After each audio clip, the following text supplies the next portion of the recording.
the network for the AV industry. What are you listening to? This is AV.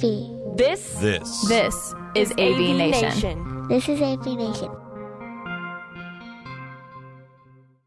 AVWeek is produced and distributed through a partnership with AVNation and Rave Publications. For more information, go to ravepubs.com/AVNation. This is AVWeek, episode 30, recorded Friday, February 24th, 2012. ESPN, Canada. Ready. AV Week. Performing scan. Week. Online. This is AV Week.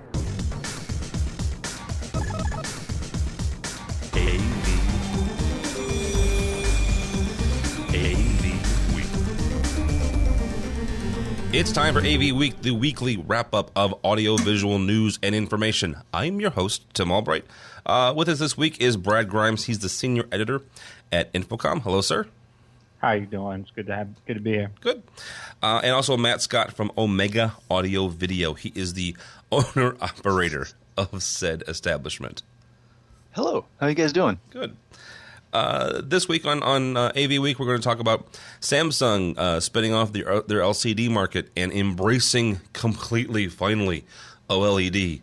A blog post about projectors becoming a niche market. I'm not quite sure about that. A blog post actually from Brad Grimes about the future of the AV integrator, and a little dust up across the pond and with some folks over here over ISE and coverage, and we'll get into that later. But first, a little bit of exciting breaking news. If you follow Twitter and the whole Twitterverse and blogs in the AV world, if you're on Twitter and you don't know about it, if you search for the hashtag AVTweeps, AVTweeps, you'll get all kinds of information, including breaking news like this. It came down a couple days ago that Savant purchased LiteTouch. And if you're not familiar with Savant or LiteTouch, Savant is an Apple-based control program. It uses a Mac for its brains. It's for in the world of Crestron, it would be a Pro 2. In the world of Extron, it would be one of their control processors. Well, they for their control processor, they use an actual Mac. And something that they've looked at, and apparently their dealers have asked them for a while, is an integrated lighting control. Matt, you are a Lutron guy, so yes, I am. So this proudly. So this wear is it kind like a badge. Is this the equivalent of Extron? Okay, because they don't really have a lighting protocol. Is this the equivalent of Extron purchasing Lutron? Is it that big? Yeah, kind of. It is in the sense that they're kind of the other big player in the automation market that did not have a lighting control, complete package. It was something where dealers were using alternate lighting control products and just integrating it, which again is fine and works very well. And we always do it with our Lutron stuff, and we recommend it. But no, it would be kind of deemed that big. The difference I would say is that, one, nobody's going to buy Lutron anytime soon. They're definitely a standalone company and doing very well at it. The biggest thing to me with this is just that it'll be a good fit for them to now have a complete package, so that dealers who are Savant dealers can go in and do just a whole installation and a whole control system without necessarily having to bring in a bunch of extra control parts to finish that. Brad, we talked with we have a daily show with Gary Kay, and he said that this puts Savant up there with Crestron and Extron and AMX as a big player in the control market. Is that accurate, or is it still just, they're running on Macs, for crying out loud? Not to disparage them, but are they now in the same company as the big boys? Well, they definitely want to be, and their technology is actually very good, and it makes a lot of sense to have lighting control in their repertoire. whether they were going to develop it themselves, which I'd heard they were going to do, but it makes a lot of sense to acquire it. I think it's interesting that they acquired it from Nortec, who has made a history out of collecting very good AV and automation brands. So it was sort of interesting to me that they took something from someone who's traditionally an acquirer. It remains to be seen whether they're not yet certainly at the Crestron AMX level. Then those two companies have a very long track record, have been in dealers' minds for a very long time. And Savant is definitely trying to get there. They've got a new commercial initiative going. They've long been a home brand. So it's good to see. It's always good to see competition because that keeps all the automation vendors on their toes. It keeps them innovating. So it's always good to see that. And, it's obviously a great addition to their portfolio because, it gives dealers and integrators a one-stop shop for a single solution so they don't have to do it piecemeal. So it's a good move, and I like it because, again, it feeds the industry as a whole. And also, you're right about that. I'll be interested to see where they go with this when it comes to Pro AV as opposed to home AV, because let's say that they completed this purchase and this, that, and the other. I expect to see something. I would expect to see something by InfoComm, which is in June, which is not that terribly far away. No. See, it's not at all. Especially. You probably have daily meetings about how many days or hours are left till InfoComm. So, do you have daily meetings? There are lots of meetings. It's going to be a huge show. We're really looking forward to it. It's keeping us on our toes. But Savant. It's just been recent years that they've decided to really make a commercial push. And so I'd expect to see something from them, perhaps at InfoComm. I can't say what I know or don't know. It's not a lot. But this is definitely something that they've always communicated to me that they want to do. All right, so we're going from two companies becoming one to one company becoming two. Samsung is spinning off their LCD market, and it's not been terribly profitable anyway. I mean, a number of writers have written about the commoditization of LCDs and flat panels over the last few years. They are fully embracing, first of all, the spin-off part. They're spinning off the LCD part completely, including the manufacturing part. Now, that part has had some profits, but the actual, slap a Samsung label on the LCD part hasn't been so profitable. And they are embracing completely the OLED, which to me is huge. Not only do you have a manufacturer saying, you know what, we're going to do it, and we're going to do it right, and we're going to do it by focusing completely, laser focusing on this. So to me, Brad, this is a testimony to the fact that there really is a future for OLED displays. Is that accurate? Absolutely, I would say absolutely. The news was two things to me. First of all, it was chilling because it says a lot about the LCD market that the company that just sells tons of LCDs and is arguably the number one seller of LCD panels can't make money at it. Yeah. It tells you a lot about the commoditization of these things, and it tells you a little bit about the LCD market, which and 3D was one of these things. It's not an IT market. When we all bought computers and we had to buy them every 2 or 3 years because things got faster and better and stronger and everything, you could keep the profits rolling. TVs just aren't like that. I mean, people buy a TV and they hope to use it for 10 to 15 years. And 3D and some of these other things were supposed to cause an IT-like refresh cycle, and that's just not how people approach TVs. Once you get your 2 LCD panels in your room or in your house, you're pretty much done for a decade, or at least that's your hope as a consumer. On the other hand, OLED, that could be something that not immediately, but down the road will get people to refresh their display technologies in their homes and their business and things like that. It is obviously great technology. We saw it at CES this year. It's not known yet for its high yields. It takes a lot to make a lot of OLED panels currently. So I don't expect it to happen anytime soon.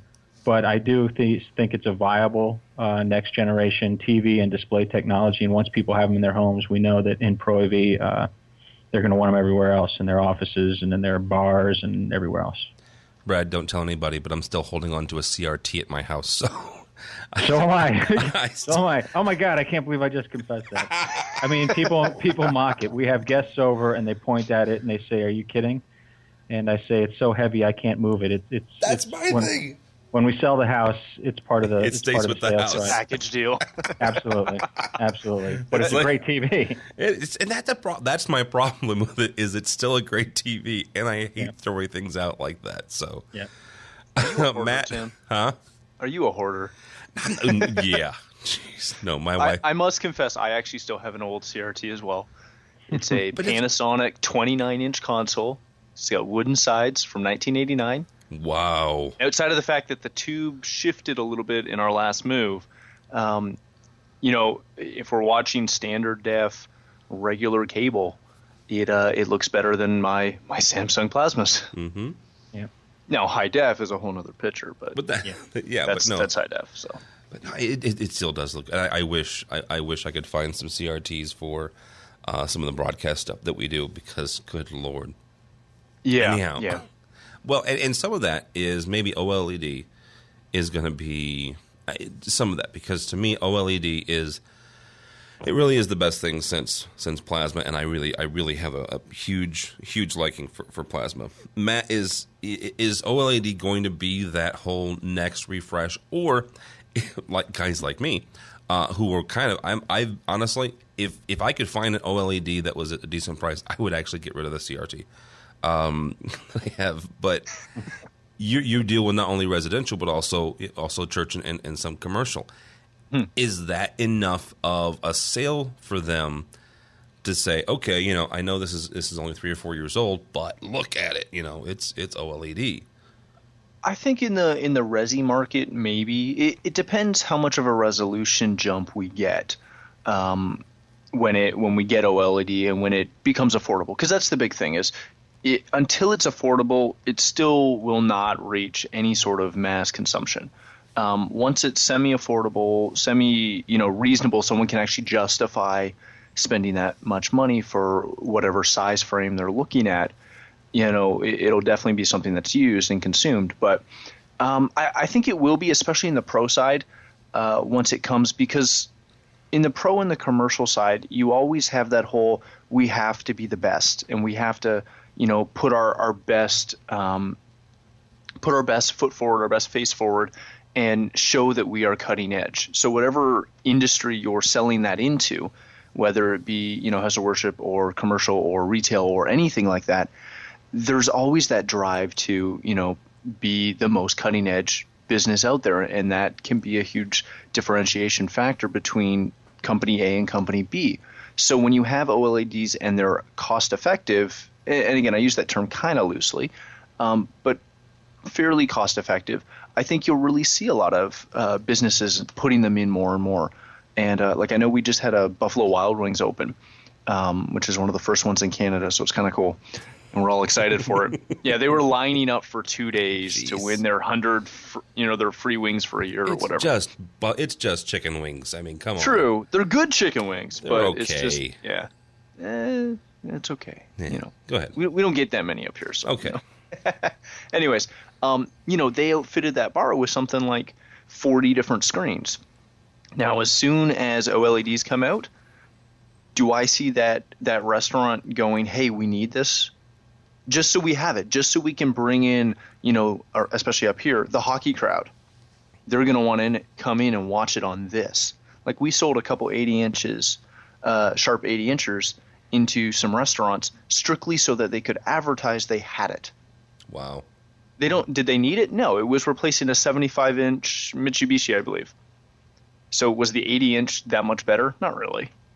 But did it help them advertise and bring more business in? Most definitely. So, that's where I kind of see it going with OLED as well. Brad, Matt brought up actually a really good, interesting point.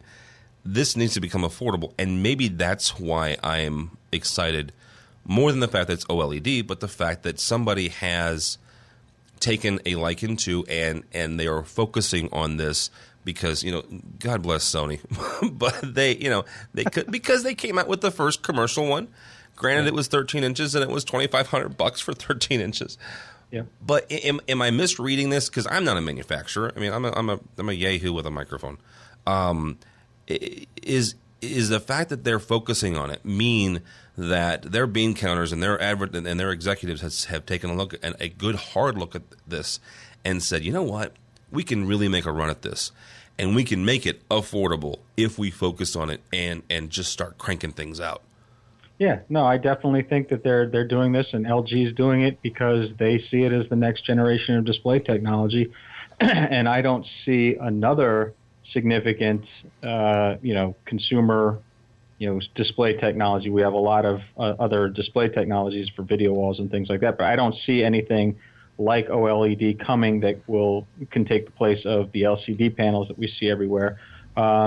So yeah, I think they've decided they can do this. They've proven they can do it on a large scale. I mean, we jumped from the little Sonys to the 55-inch Samsung and LGs very quickly. Yeah. I mean, there was no ramp up in between. I mean, there were demos here and there, but there was no ramp up in between these very viable systems. So I think they know that they can do it. What they need to do is they need to get the manufacturing process down. They need to get their yields up so that there's not a lot of waste in the manufacturing process, and that will start to drive down the prices, and then people will get comfortable with it. And I do think it's going to happen. I think it's great technology.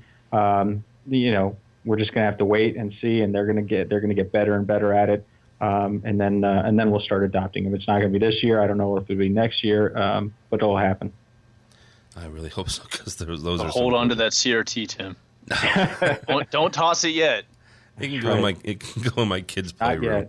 Yeah. They can play my original Nintendo NES on it. There you go. Or the Atari. You're listening to Brad Grimes. He is senior editor at InfoComm, and Matt Scott with Omega Audio Video. This is AVWeek. Last couple of weeks, Dish Network rolled out something that I found a little interesting, and the Cliff Notes version of this is basically you can get Dish Network without the dish. It's something that they're doing over high-speed internet. It's something called Hopper, and basically it is getting programming down a pipe instead of down a dish and down a downlink. I mentioned this in conjunction with, before the show, I was telling Matt Scott that I'm actually going to finally write a blog post, which I think the last one was somewhere around the Nixon administration that I wrote, about content over the internet. And this dish hopper thing makes sense. The DirecTV is developing something similar to that. Here at my full-time job at the college, we had to migrate away from Dish because we use a lot of programming from the University of California television system, their satellite system. And if you're not familiar with that, go to UCTV, Google it. I'm not real clear on what their address is right now, but it's the University of California's satellite system, and it aggregates all of their educational programming, lectures, and stuff like that. Well, because of costs, they are getting off of Dish Network. They're getting off of the bird that they're on now, the satellite up in space they're on now, and they have developed a Roku app. And so we had to go out and we had to get a Roku. This is where I'm going with this. We are in a new era, or shortly getting into a new era, where, you know what, you don't need a transmitter. You don't need a broadcast stick, as it were. And you don't really need a satellite anymore. You need enough bandwidth to push your stuff out to your end user. Matt, my question with this is how is this changing the dynamic, not only of residential, but also of places like Buffalo Wild Wings, where, you know what, you don't have to have a $100 subscription every month to DirecTV or Dish Network. You can have a Roku where you can stream, MLB, Major League Baseball's app. I think it's going to be huge, and I definitely hope it'll be huge up here. For anyone who doesn't know, I live and operate most of my business most of the time in Canada, and we don't get anywhere near the content that y'all get down south. So, Down south. Yeah, down south. Yeah, you heard that. I'm actually south of 13 states right now, so I'm quite proud of that fact. But anyways, I digress. I think it's going to be really, really good. And, we're seeing as a society that more and more people are getting their content through smaller screens. We're getting them on iPads. We're getting them on iPhones and, apps and everything else. So this is really just, to me, it's the cable companies and the satellite companies realizing that people are not going to want a dish forever. They're not going to want to consume their content that way. So the fact that they're making it much more accessible and dish-free is going to be much, much better. The caveat to this is that I think our internet pricing is definitely going to go up. Well, and yours is already bad as it is. Yes, ours is unbelievably high as it is. But, it's one of those things where the more that they're able to make content available online through the pipe and also have the quality there, because I know that that's one of the big issues that a lot of people have is I'm not a huge, but I'm a bit of a Manchester United fan, and we get maybe 2 games, 3 games a week up here. So I do sometimes, pick up a live stream and hook up one of my computers, either over AirPlay or whatever, to my TV to watch it on the plasma as I'm working and doing whatever. But the quality is terrible. Like, it's not bad, but it's not high def. It's not, ESPN, which we also don't get. But you don't get ESPN? No, it's very sad. Seriously, dude, they watch hockey all the time. ESPN has hockey all the time, and I don't mind hockey, but you don't mind hockey. It's not football. It's not college basketball. I'm from St. Louis. I think I'm a bigger hockey fan than you are. I can guarantee you're a bigger hockey fan than I am. I can guarantee it. But George is a bigger hockey fan than I am. George is a bigger hockey fan, yeah. Yes. A lot of you guys are. They always tell me I'm a terrible Canadian because I'm really not a hockey fan. But you're a great American because you're a Cowboy fan. Exactly. Woo! America's team. Which is weird. Anyways, but yeah, so it's, I think it's very, very cool. I think it's going to be very good. And I'm hoping that they don't, put country restrictions on it as heavily as they might, so that I might be able to access said content. If you heard that, Mr. Dish, President Man. or the NFL. I mean, here's the thing. Yes, or the NFL. Once the NFL or MLB gets on this, MLB already is on Roku. But you know what? I would love to see something like the NFL say, all right, you know what? $100, $200. I would pay $200, $250 a year to stream whatever football game I wanted on my Roku. Because as I mentioned, I'm in St. Louis, but I'm a huge Bears fan. Well, let me tell you, I think I might get one game a year where I can watch it live, in my living room. Well, I could pay, I could go to DirecTV and get all that shit. Anyhow, Brad, is this a huge, is this like the next step in evolution, or is this just us techno geeks kind of geeking out on this, and it's just maybe a side road on the evolution of broadcasting? No, when I saw this news, I wasn't interested in the news so much for Dish. I mean, Dish had to do something. They were getting their lunch handed to them by DirecTV, and they need to do something and reinvent themselves, and I commend them for going out and trying some new things. But in bigger picture, no, this isn't just a blip. This is, one of the ways content is going to be developed and delivered. The fact that some of these streaming companies are developing their own content and opening studios and making deals. Short term, though, frankly, the whole thing confuses me. I don't know who I should stream from. I don't know which stream to pick up. I don't know. There's so much going on when the cable companies have streams and the satellite companies have streams and the streaming companies have streams. There's going to be. They're all doing it because this is the future, and I think we all agree that this pretty much is the future. But I think it's telling that people still have people stream, but they still have a pay TV component to their entertainment, and there are reasons for that. There are reasons. The Fox Soccer channel, and there's reasons people do DirecTV because they can get the Sunday pack, the football packages and the baseball packages. So right now, it's just a lot of confusion. Where do you shop? Do you do piecemeal it so that you can get all your entertainment? It's going to come down to who can survive, who can, Netflix stock goes up and down based on who they get deals with. What content? It's the content, baby. I mean, that's what people are going to be looking for, and they're going to try to get it any way that they can. But there's going to be a threshold. If I have to pay $8 a month to 5 different streaming companies so that I can get all my content, then I'm not going to dig that. But I mean, streaming's coming around because the cable companies and everybody, they have such control over what content you can get, and they charge you a little bit more for this content, a little bit less than that content. I mean, why should one content cost more than the other? That's one of the reasons streaming is becoming so big. I mean, I've only recently started streaming, on a TV. And frankly, it took a hardwired network to get it done because it's not great wireless. But it's the future. I mean, just once the fat pipes are all out there, a lot of people are going to get it this way. I don't know if I'm going to get from Dish. I mean, I've already got set-top boxes. I certainly don't need more of them. But I think I saw the news as a sign of the future, and I do think that this is the future. Well, you mentioned something there. If I'm paying $8 a month to 5 different carriers, but I've got everything that I want, that's only $40. That's less than I'm paying now. I'm on board with that. I would jump on that in a second. Yeah. That would be so much more content than what I'm currently getting for way more money.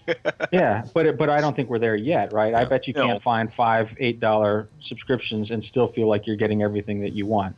True. The cable companies and DirecTV and some of these, they do have things that they're just not letting go of because they paid a lot of money to big corporations, Major League Baseball, the NFL, to do things, and they're not gonna. You're just not gonna get it all in a nice, clean streaming fashion yet. Matt, Brad mentioned also the disparate, way in which all of these guys, you don't know which one to go to, and some of it is based on what device you get. You have, I mentioned Roku. Well, at the house, I have a Western Digital that I love. I really do. It doesn't have a couple things that I wish it did, but then you go to Roku, it doesn't do a couple things that I wish it did. So are we kind of waiting for that one magical device that not only will stream and I can do apps on, but will also stream my digital content that's on my hard drive? Yeah, we really are. The Roku makes a great device. The Western Digital device is pretty good. I'm a big fan of the Apple TVs as well, and they're great, but they still don't meet every need and they don't solve every problem. Actually, quite far from that.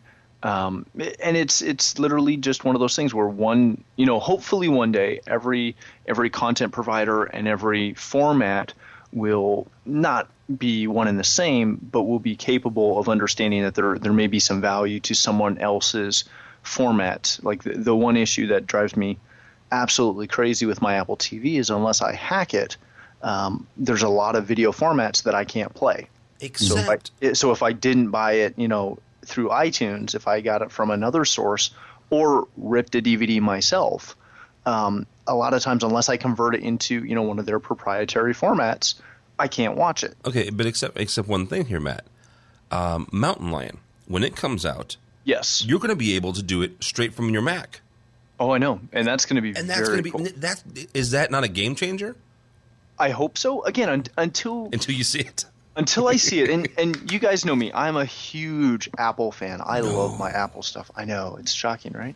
But it's one of those things where I know very well that Apple doesn't put anything out without some form of restriction. They won't do anything that's like, you know what, we could do the whole thing, and guess what, we did. It's always, we could have done this, but I don't like Flash or whatever it is. And there's always that issue for me. So yes, I'm very impressed with some of the stuff Mountain Lion's supposed to bring, but until I see it, until I can actually hands on and play with it and see exactly what it can do, I'm kind of holding my breath, because it's the same as Samsung. Samsung's been saying for years that they can stream any content through their web-enabled devices as long as you use their share manager and That doesn't work on a Mac. Well, yeah. Well, you have till summer, so. No, I think it was like June or July when. Yeah, it's supposed to be June. Okay, there you go. All right, you listened to AV Week with Matt Scott from Omega Audio Video in the content poor London, Ontario, Canada. Yes. And Brad Grimes, he is senior editor at InfoComm. We're going to step away here for a second and do something we do because I like to point people in the direction of new opportunities and jobs. It is the AV Week Job of the Week, brought to you by Rave Pub's jobs section. Go to ravepubs.com/AVjobs. ravepubs.com/AVjobs. This week's jobs is a vice president. There you go, Matt.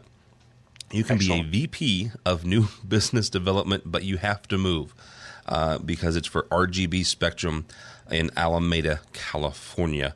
They're asking you to have a bachelor's degree in marketing, business administration, or engineering. That would be really groovy. Please have 15 years or more of new business development. A technical background would be really nice. There is some overnight travel required, but not a whole terrible lot. For more information, go to rgb.com/careers. rgb.com/careers. If this is not your job, if you're, more of a Crestron or AMX programmer, or you're, a technician or what have you, go to ravepubs.com/AVjobs. ravepubs.com/AVjobs. That is the AV Week Job of the Week. From AV Technology Online, there was an interesting blog written by Tim Kreidel, and I apologize if I butchered his name. But he goes into comparing flat panels to projectors. And one thing was, he was saying that in the last year we've had stuff like Sharp 70-inch LCD going for not quite $4,000. And all of these different flat panels that are coming out that are huge, they're really big displays, 70, 80-inch displays that are really bright and not very expensive when you compare them to 10 years ago. The article's topic, though, or title, is Wither the Projector. And Tim goes basically into saying, have we reached the point where the projector is now a niche market? Matt, is it where you would rather, are we to the point yet where when you compare dollars to dollars, where it's more affordable and more applicable to put in a flat panel than it is to put in a projector and a screen? It really, for me, and when I'm specifying this type of stuff for our company, it really depends on the application. And what I will say is that a lot of times, yes, there's a lot of situations, especially in the resi market, where we can put in a 70 or 80-inch TV and we may be sacrificing maybe 30 inches or 40 inches of screen size, but the ease of use for the customer and the look that they want is much better served with a flat panel of some form or description.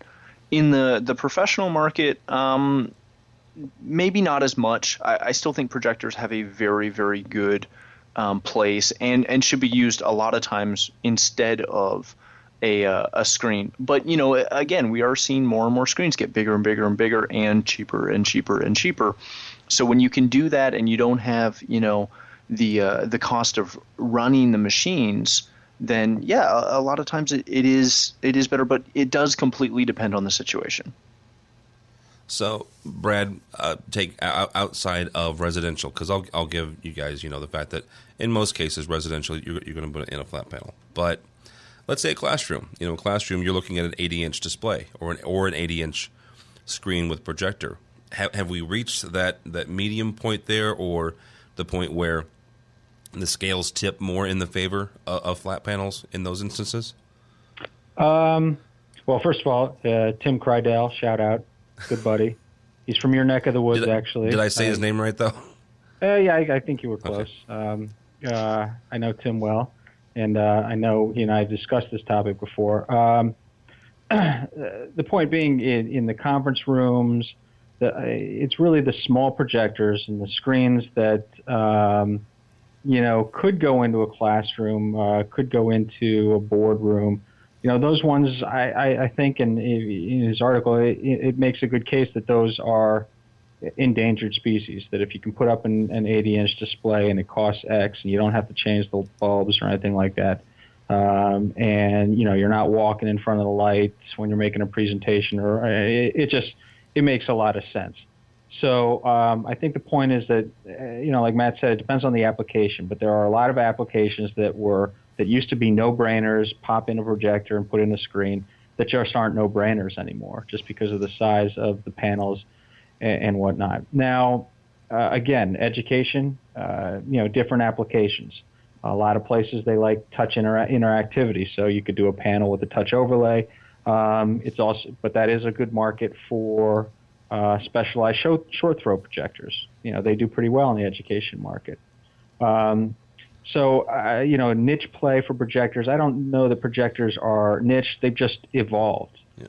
So, so that's really, I think the perception that Tim's getting in the market, and I've talked to a lot of people who see the same thing. It's just, and projector companies have been really good at evolving. I mean, the short throw projector 2 or 3 years ago, I thought was almost comedic. I didn't think how it would work. I didn't think the technology was that great. And very rapidly, they've found the market for it. They've found a way to make it work well, and they've found people who will employ it and use it really, really well. So I admire that. And then, at the higher end, there's still projection.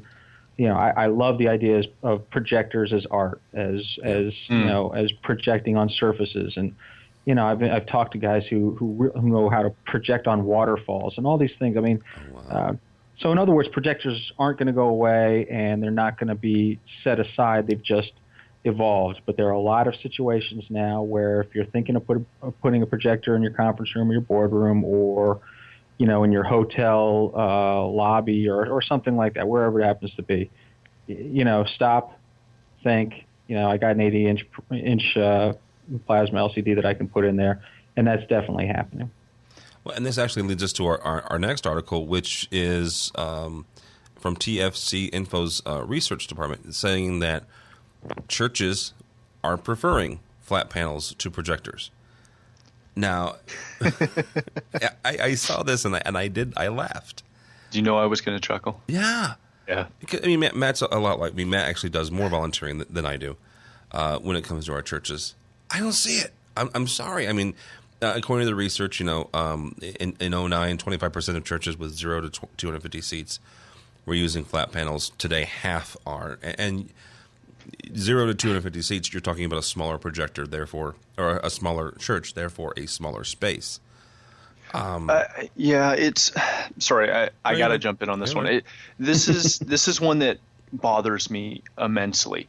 I do a lot of traveling and a lot of gigging and doing presentations and shows in churches all across North America, and I've seen this move to using flat panels over projection systems, and this is one of those things where, to me, either the technical director in the facility or the integrator is usually, and I did say usually, is doing a major disservice to the church. The reason I say that is that they look at it and go, okay, well, we need a couple screens for lyrics or something and announcements and stuff like that. Let's go to Walmart. We'll buy. Jeez. You laugh, but it's totally true. I'm not laughing. We'll go to Walmart or Target or whoever's got the cheapest deal, and we'll buy a 42-inch LCD from a no-name company, and we'll put it on the wall. And we'll put 2 of them on, or we'll scatter them throughout the room. Because 2 would be better. Yes, always.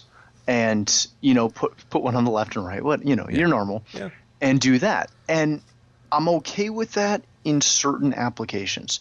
But the issue I have is that most times they're buying and installing the cheapest the cheapest TVs they can find in the largest size. And what that means to an end user, a congregant, is that, yes, there's a TV there. We know it's there. We can see that there is a TV on the wall. Can we read it? Not really. Can we understand? Can you exactly? Because it's either not big enough. I very rarely see anything like the standard size I see is 50 and under. I very rarely see anything above that. And then a lot of times the extension of that is that, again, because they're cheaper screens, the resolution is not there.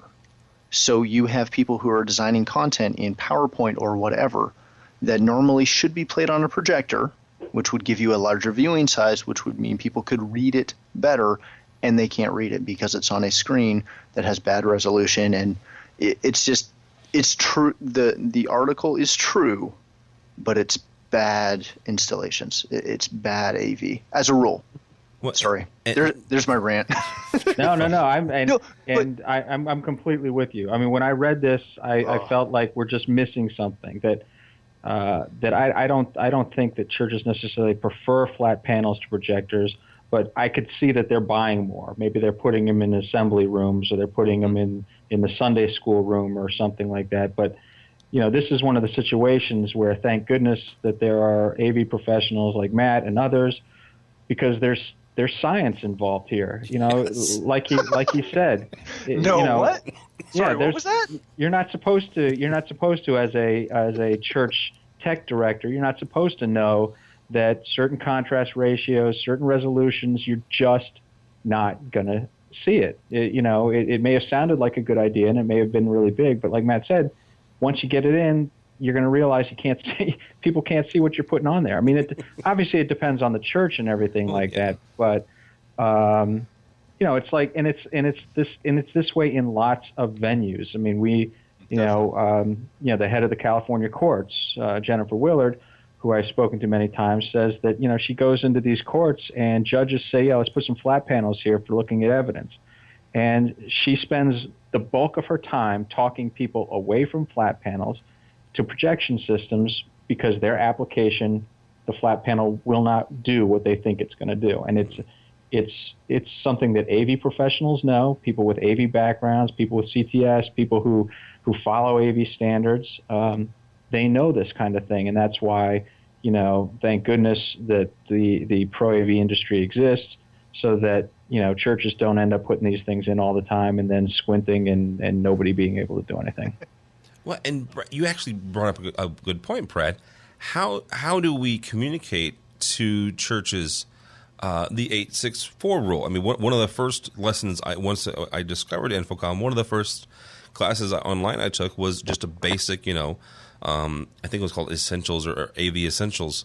Sure. And it goes over, if you're this far away from the farthest viewer, and you want to display, a PowerPoint, let's say some sort of character generation, some sort of words, it has to be this much of the furthest distance, and it's a basic formula.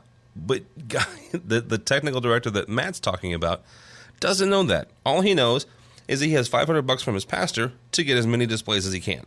Yeah. To be honest with you, I think Matt would agree that not all technical directors are completely ignorant of these types of things. But unfortunately, some of it's going to be trial and error. And, companies like Matt's are going to be able to go in and say, well, here's the problem. Let me explain it to you. And let's look at some things. And you'll see that if I put in this projector and this screen, and you've got 250 seats, everybody will be able to see it. It's the consumerization of a lot of technology. It's just that people had it in their living room, and hey, I can see it from everywhere. Why can't I put this somewhere else? It's natural, but sometimes it requires a professional to get the results that a church or a court or anybody else wants. And InfoComm is developing standards. They've got a projected image contrast ratio standard, which isn't necessarily a flat panel, but you can go through calculations. You can take it to someone and you can say, let's run through these things, and we'll see what kind of contrast ratio you need in this room so that everybody can see it, and this is how we're going to accomplish it. So everything's in development. Everything is a long-term deal. But when I saw this, I sort of anticipated what Matt's reaction would be, because I have no doubt that they're buying more flat panels. Everybody's buying flat panels. I doubt a lot of them are going into the heart of the church for lyrics or things that people just wouldn't read from the back row. You would be surprised. Yeah, I would. You would be surprised, especially in the market sector that this article references. Yeah. You'd be very surprised, unfortunately. Yeah, the small to medium-sized churches. Get ready for the run of business when. Excellent. Yeah. So what has it been? 2 years? So yeah, everybody should be wanting a projection system pretty soon. Yeah. Well, the biggest issue I find most of the times when I go into facilities like this is, we start a discussion, and I'm not one. I do not like to go into someone else's church and tell them everything that's wrong with it. That's Right. unless they ask me to do that. That's a whole other thing. But it's not something that usually comes up, and a lot of times for me, I end up getting introduced to people, and they ask what I do, and I tell them, and then the questions start to come, and a lot of times it comes down to people in that facility looking at it and going, I don't know what it is, but something's not right. I can't, and that's been the biggest thing that my company's dealt with is a lot of times they just don't know what the issue actually is. They don't know why they can't see it. Yep. They trade it off to something else, not necessarily that the technology was specified improperly, but just something. And that's where it's always extra fun to deal with. Yeah. All right. You're listening to AV Week with Brad Grimes, the senior editor at InfoComm, and Matt Scott. Call him if you need to switch out your flat panel. He's with Omega Audio Video. This next story comes to us from CE Pro and our buddy Jason Knott, and he asks an interesting question, and the reason it brought huge amount of a emotional response to me because I have two small kids. And the question is this, and it's based around a story of 5 kids dying in the Chicago area because a TV tipped over and crushed them. Sad story. Let's start with that. This is a sad story. It's unfortunate. But Jason's question is, and I'm just going to quote from the article, integrators in the Chicago area have a similar question to ask themselves about this being too crass to go out and canvas for securing your TV. With a rash of tipping, flat panel TVs grimly killed 5 children in the area in just a 4-month span. The question is whether or not integrators in Chicago and a wider area, I would say, over the country, is it too crass to go out and start advertising for a service to save a child? And I'm a dad. I have 2 small kids. I have a 5-year-old and a 3-year-old. And we joked about my CRT. My CRT is huge. It's enormous. It weighs more than both of them put together. And it is in an area that they cannot get to or tip over on themselves. But I'm, somewhat of an AV professional, and I get that. And so stories like this, they sadden me, but and this is just my opinion, I would say that any integrator would almost have a duty to say, you know what, here's 5 kids who could have been saved by a half an hour or an hour's worth of work and $100 or whatever the cost is. I'm not an integrator, so I don't know what the cost is. But regardless, Matt, you are an integrator. Is this something where it's an area that's too sensitive for you to touch, or is it something where what I'm saying is you almost have a duty to go out and say, look, guys, here's something I can do for you that could save your kid's life? Yeah, I saw this and it instantly it made me think of 2 things. One, obviously I was very saddened to see it, and 2, I thought about I don't have kids myself yet, but I have a niece and nephew who are 6 and 2.5. Yeah. And same thing, that's instantly what came to my mind. And the kind of combination of that is I'm thinking, okay, well, when my niece and nephew are over at my house, in my living room, I have a 50-inch plasma that sits on a stand, and it's not wall mounted yet. And going, I wonder if they could pull that over. Mm-hmm. And going up and checking it and going, I'm grabbing it and shaking it a little bit and going, well, it's pretty good, but it's not wall tethered yet. So I wonder if I should tether this before they come over. and going, yeah, probably should. But so, it really made me go, yes, I think that this is something that we definitely should do. And I'll tell you right now that I can hopefully guarantee that these TVs that fell over were not installed by a proper integrator, because it wouldn't have happened. I would almost definitely should. They would. Yes, they're somebody who bought one at Best Buy or wherever they got it, brought it home, set it up, and that was it. Pulled it out, put it on the stand. And I think this is definitely an area where we as integrators could definitely market it and say, hey, for even if our hourly rate's an hour and a tether costs $20, just because of what it is, put it out there as like a $75 special deal thing. Protect your family, protect your possessions, and also protect your TV. Not to definitely a TV is not worth a kid by any means, but again, it's just that threefold thing of, hey, if you can do something simple that makes it safer for everyone in the room, that's always better. And I will say that we've never and hopefully my guys haven't either, we will not go into a house and see a TV that's sitting on something that it probably shouldn't be sitting on and say, hey, by the way, you should make sure that's properly secured to something. You mean it shouldn't be on milk crates? No, it shouldn't be on milk crates. Shouldn't be on cardboard boxes. There's not that you see that too often, but occasionally in the kids' room or something, which makes perfect sense.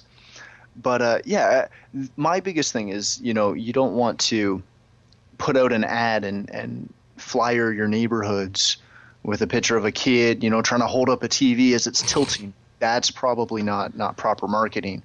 But as a feature and as an option, I think it would be very important.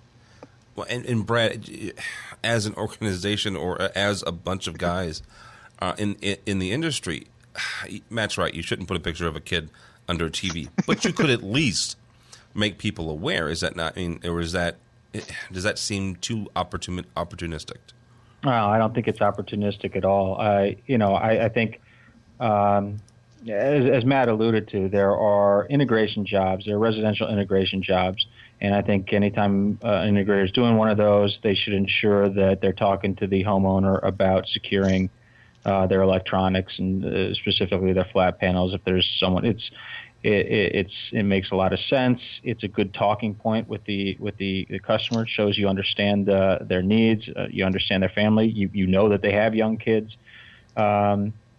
Then but none of I would hazard to guess that none of these tragic deaths were the result of an integrated home theater system or anything like that. Like Matt said, they went down to Best Buy, they brought it home, they put it on something they shouldn't have, or maybe they did put it in a piece of furniture. Unfortunately, things happen. But I would expect a salesperson at Best Buy before they hand over a 50-inch flat panel to say, would you like to discuss, options for securely mounting or protecting your family and your panel, because this has been known to happen. I don't think that that's opportunistic at all. I think it's quite responsible. In fact, I would find it irresponsible if someone sold a big TV to someone and didn't discuss securing it. Yeah. And I also think, obviously, manufacturers have to look at some of this stuff. I know they want it flat, and I know they want it thin. I've seen lots of stands for flat panels that are an embarrassment. That shouldn't be holding up anything. Yeah. Now not a lot of them, but I've seen them. Manufacturers obviously should be looking at their products, and all it's going to take is one of these. What is it? In a decade, 169 kids died from TVs falling on them. Mm-hmm. It just takes a couple of them, their parents, to say, listen, this is the TV maker's fault. I'll see you in court, and, to get their attention. And it shouldn't take that. It might take that. This is serious. But, I don't find it opportunistic. I happen to think that, as Matt said, I don't think you're going to want to canvass your neighborhood. You need to get the biggest bang for your marketing dollars. I don't think going around neighborhoods and saying is your TV tied down is going to raise a lot of business. But when you're integrating the homes, you just say, listen, I see you want to put these panels here and here and here. let me talk to you a little bit about securing them. And, it's not going to cost you much extra, but this is what it's going to do for you.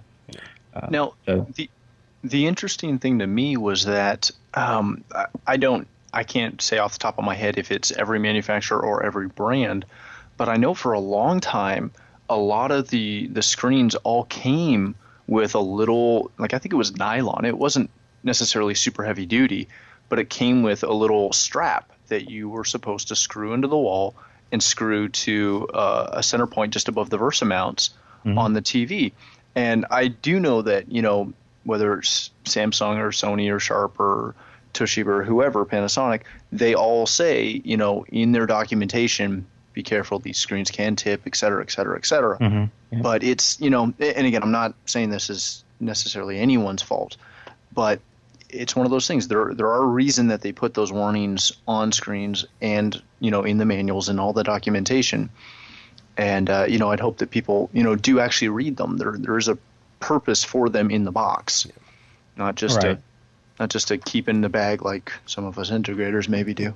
And I think, that's what happens. I just end up. I mean, I've got furniture that came with anchors for the wall. I'm like, this is the biggest piece of furniture I own now, and I'm going to try to anchor it to a wall. That thing ended up in a drawer somewhere.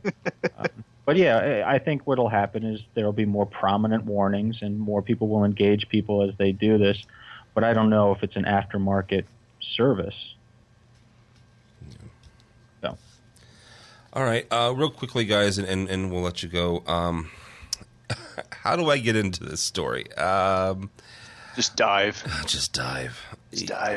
Okay, so there's a conference or an exhibition called ISE. Stands for Integrated Systems Europe. Actually, InfoComm is one of the partners for it. CEDIA is the other. It is officially, according to the numbers this year, the biggest AV exhibition in the world, at 43,000 attendees this past January into February. And so, that being the case, there were quite a few audiovisual AV reporters, people who do this for a living. They cover it, whether that's CE Pro or Commercial Integrator, SCN, our buddies over at Rave. And that's actually where we get into this, is our buddies over at Rave. And there's also another guy that was doing it, and it's something called the Daily Do or Daily Doe, whatever it is. I don't read it, so I don't know much about it. Long story very short.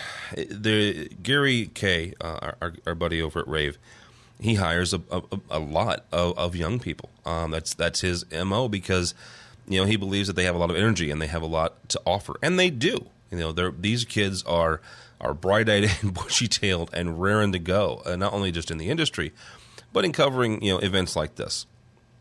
And the guy over at the DOOH thing took issue with some of them, took issue with some of the quality that they were producing, and took issue with some of the females that were covering for Gary.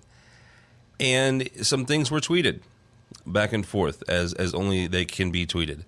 So this guy starts taking issue on Twitter, and the people that run Women in AV, which is Wave, womeninAV.com, took issue with this guy's portrayal of the females that were working for Gary. And this is my 2 cents, guys, and you guys can chime in if you want. You don't have to if you don't want to.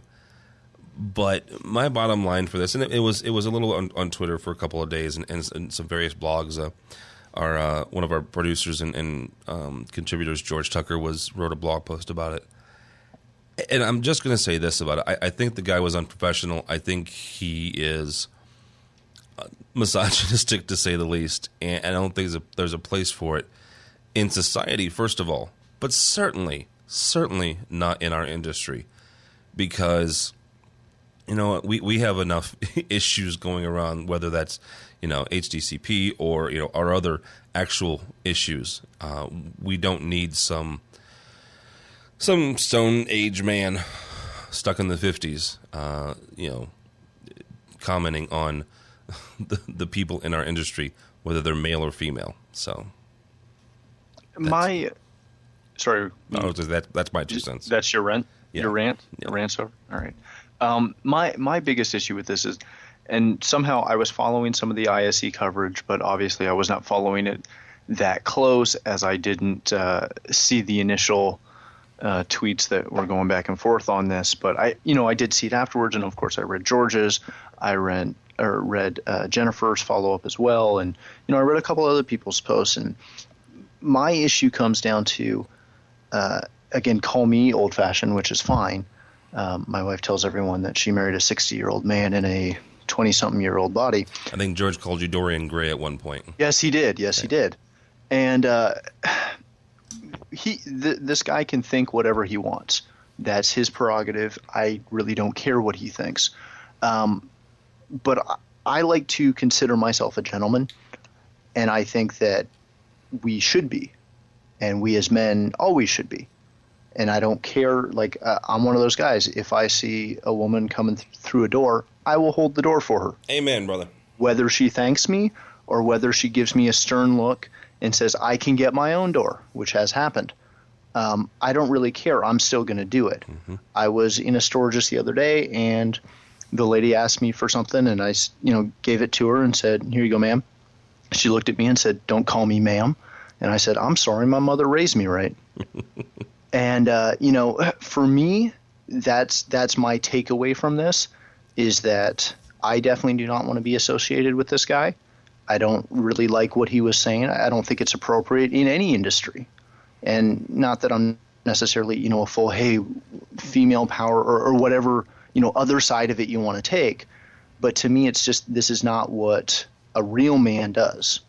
A real man does not do this type of stuff, whether he's talking about women, men, or anyone else or anything else. This is just not, it's not professional, and it's not mature. Well, and my other issue with it is the fact that this person is a reporter, is a journalist for the industry, and that's something that I'm trying to break into. And so if that is the standard, or if that is the face of reporting in the AV industry, I think that's an issue as well. So definitely, and I don't think it is. I know quite a few writers, and I don't think it is by and large, but I think if that's it's an example, which is unfortunate. It's definitely an example, and as I always say, no matter what the situation, you can't fix stupid. No, you can't. And Adrian, if you're listening and you don't like that, send me an email. We'll talk. I'm totally cool with that. But it, or whatever his name is, I don't know. Don't send me an email. Well, you can send me one. I'm fine with that. He's Matt Scott at Omega Audio Video. So. Nice. And I will be at InfoComm, so, let's sit down and have a conversation about it. I'll be there as well, so. And I know Brad Grimes will be there. I sure will. Looking forward to it. All right. He is Brad Grimes. Guys, thanks so much. This has been fun. Just the three of us, and it's been nice. He is senior editor at InfoComm. Let's talk about that real quickly for a second. InfoComm is everywhere. And I don't mean that InfoComm is everywhere facetiously, but you guys have a Facebook, you have a Twitter, you're online everywhere. Also, registration is open. Speaking of InfoComm, registration is open. When do you have to be there? Like probably May 30th, because the conference opens at like the 9th or 10th of June. Yeah, I don't have the dates in front of me, but I'll be there from before it starts to after it starts. We've got a lot of stuff going on. There's a lot of stuff that happens before the exhibitions even start. There's the Super Tuesday. There's all the pre-show education, which InfoComm does that way because we want everybody to have an opportunity to get on the show floor and see the new technology and still get all their education. And there's things that happen after the show on standards and best practices that we'll be doing. So it's really a full week of stuff. And I realize not everybody can devote a full week, but if companies have a couple people that they can manage to have in Las Vegas the entire week, I think it's worth it. Something else that I find fascinating, and I'm going to work on you between now and June, is to help me with my CTSD. But is you can take your CTS, your CTSD, your CTSI at the show, and you get your results right there, which is why I know I lost by 50 points. I failed my CTSD by 50 points. Yeah, you can't take the test there. The test has to be taken a certain way, but you can take it at the show, which is a great offer. Yeah, and then here's the cool thing. So if you've never been to InfoComm, or you have and you've never gotten a little ribbon thing, your ribbon changes from CTS to CTSD, and there's just something cool about that. Or you go from not having a ribbon to having a CTS ribbon. There's just I don't know. Maybe I geek out about too much stuff like that, but I think that's cool. Yeah, June 9th through the 15th. Sorry, Matt. That's when it is. It's in Las Vegas this year. It was in Orlando last year, so it's back there. And if you don't go to the conference but just the exhibit, that's the 13th, which is that Wednesday through the 15th. So go to InfoComm. Is it InfoCommShow.com? InfoCommShow.org. You can get all the information. There's a registration tab. The registration just opened like a week or so ago, so it's just starting out. If you need a VIP code so you can get free access to everything, just get in touch. Okay. He is Brad Grimes, and before that he was also at Pro AV. So his Twitter is at Grimes Pro AV. Thank you so much, sir. No problem. Thanks for having me. Mm-hmm. The other gentleman on the line is Matt Scott. He is the owner-operator of Omega Audio Video. I'm going to make that stick. From yes, you are. London, Thanks. Ontario. The wasteland of content, but they have a Buffalo Wild Wings. So, his blog is it Matt D. Scott? Yes, mattdscott.com is my personal blog. OmegaAudioVideo.com is the company blog. I also do some writing for Rave and for SCN, and maybe even for AVNation one of these days. We have to have a blog though, and you know what? I don't blog, obviously. On Twitter, he's at Omega Audio Video or at Matt D. Scott. Thank you so much, my Canadian friend. Thank you. Glad to be here. It's been fun.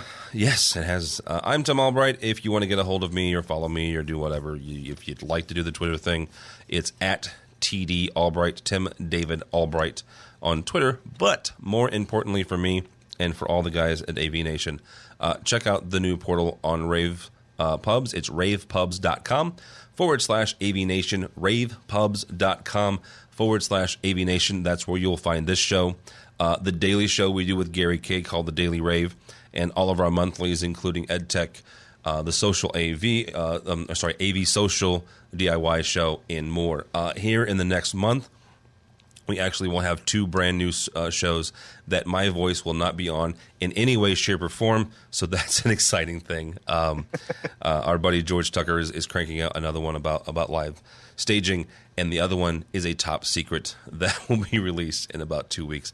But it's really freaking cool. So that's all the time we have for AV Week.